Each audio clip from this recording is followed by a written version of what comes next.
Is it good for you? I've had better.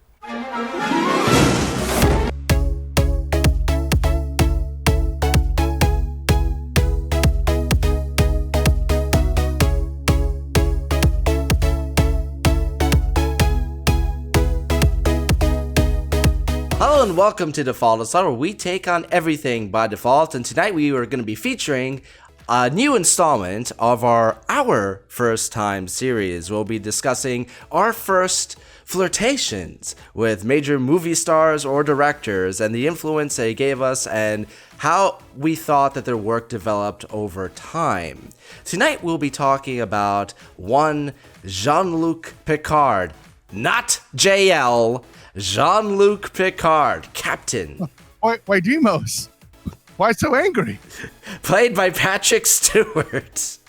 I think the majority of us, if we've come across Patrick Stewart, most likely you've come across him playing the aforementioned Captain Jean-Luc Picard, or perhaps Professor Xavier in the numerous X-Men films. Tonight, I'm actually kind of curious to see what was your first interaction with Patrick Stewart outside of these franchises. Now, my first time? Picard. What was your first time with Patrick Stewart before we get into the nitty-gritty? I mean, of course it was Jean-Luc, no question. I mean, I don't know whose wasn't Jean-Luc, and if it was, you're obviously under the age of 25, right? I'm saying.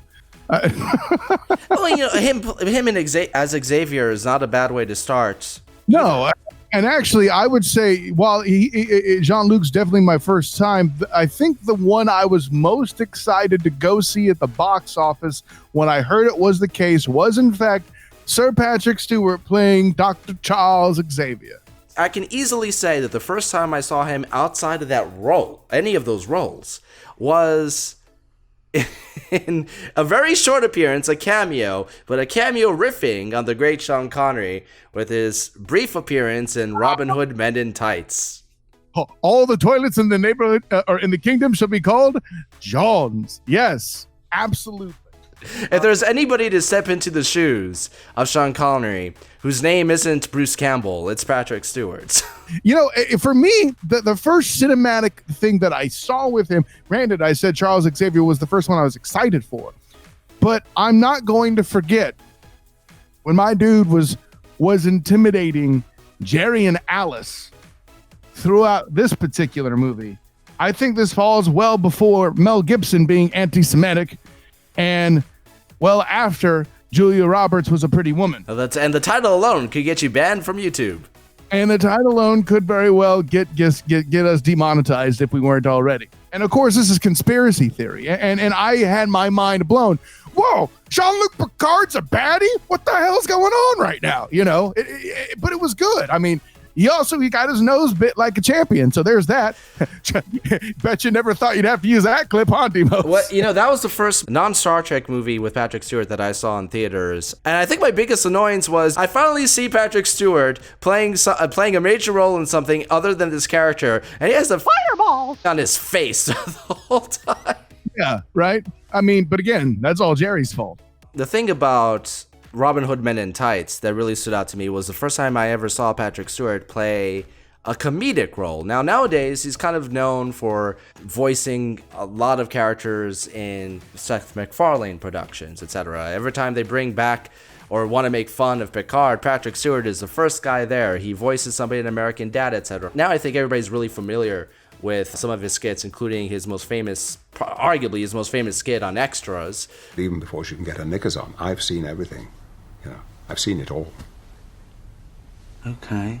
But my second dalliance with Mr. Stewart, Sir Patrick Stewart, was in another comedy, L.A. Story, starring Steve Martin, where he puts on a terrible French accent, which makes me very, very glad that he played the most British Frenchman in the stars.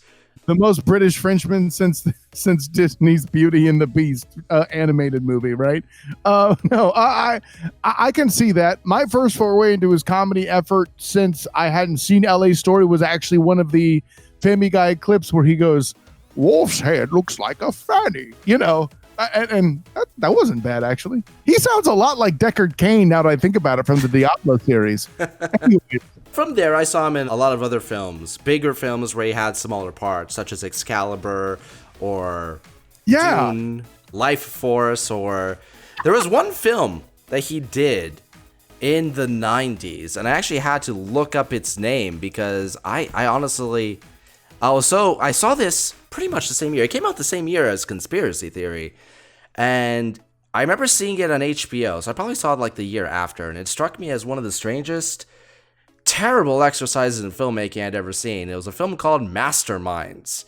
Basically, Die Hard in a school. The kind of film you probably wouldn't see made nowadays with pretty much Patrick Stewart trying to play the Alan Rickman role. I mean, yeah, it was pre-Columbine, so it had to be, right? And I'll tell you, you talk about bad movies, at least I can see where they were going with that.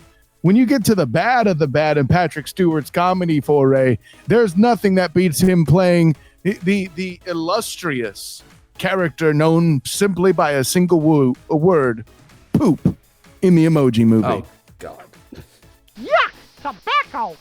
No. That was his foreshadowing of what Picard would end up as. But ooh, kss, kss. Anyway, I should note that one of the earlier films I did see with him, and I don't remember enough about this film to recommend it or not. My feeling says it's probably not a recommendation, but once I tell you the stars of this film, you'll probably be interested in seeing it anyway. It was a film called Death Train, starring Patrick Stewart, Pierce Brosnan, and Christopher Lee. Tell me if that doesn't sound like the most kick-ass cast. I mean, it's there. How was that movie bad? That's my question. I don't remember much of it to be able to make the determination offhand at the moment, but I do remember seeing it when I was younger. Not for nothing. If they do like an offbeat chapter of a Lord of the Rings movie, that's not a bad trio either. I'm just saying. Anyway. Who would Pierce Brosnan play? I don't know. He played some freaking Gondorian. Work with me here. Oh no, I suddenly got the image of Pierce Brosnan as a hobbit, and I didn't like that at all. That's a you problem, son. I don't have a damn thing for you. Or a dwarf. So when Aragorn has to toss him, he'll yell, "Shaken, not stirred," as he flies. Oh, for sake. This is why we can't have nice jokes, Demos. Well, I'm making this joke on behalf of a film called Death Train. What else do you expect? A collision. A complete derailment of your initial effort. Number one, what can I say except you're welcome?